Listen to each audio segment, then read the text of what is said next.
hindi siya nabutasan. Kasi napakaklaro naman na ang pinag-uusapan doon is, tama ba yung video? Hindi ba siya AI? Hindi ba siya manipulado? At ang sagot nga doon ay na-affirm sangayon doon sa investigasyon ng NBI na hindi siya manipulated, hindi siya AI, hindi siya binago, kundi yun ay original na video at tama na si Vice President ang nagsasalita. Ihalin tulad lang natin sa isang example. Kamakailan nagkaroon ng balita, di ba? May isang piloto, umaatras yata siya. Medyo nairita siya kasi may sasakyan sa gilid. Ang ginawa niya, pinalabas na yung kanyang barel. Tama ba? Siyempre mali. Considered ba yun na pagbabanta?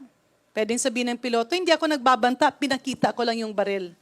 Pero alam natin na ang pag-uusapan doon, pagbabanta ba yung pagpakita niya ng barel o hindi?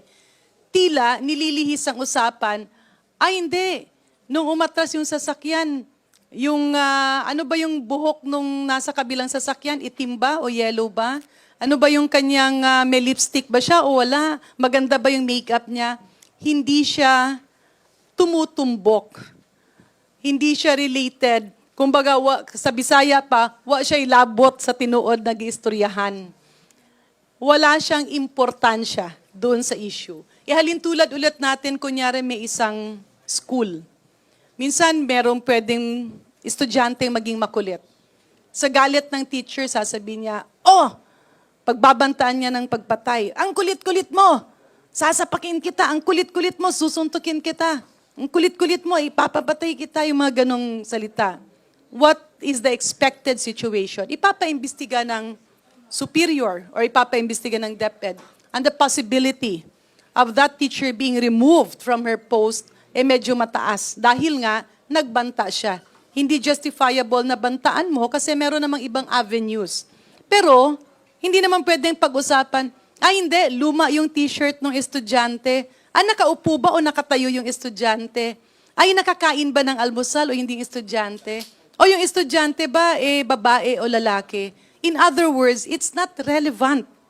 Wala siya ilabot sa issue na giistoryahan. Hindi siya importante. Kaya ang tanong mo, nabutasan ba o hindi?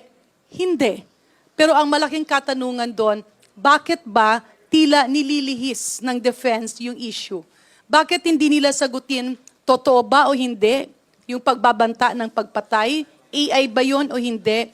At yung pagbanta ng pagpapatay sa ating mga opisyal or maski sa ordinaryong tao, yung ba ay component ng betrayal of public trust o yung pagtataksil sa tiwala ng taong bayan, which is an impeachable offense.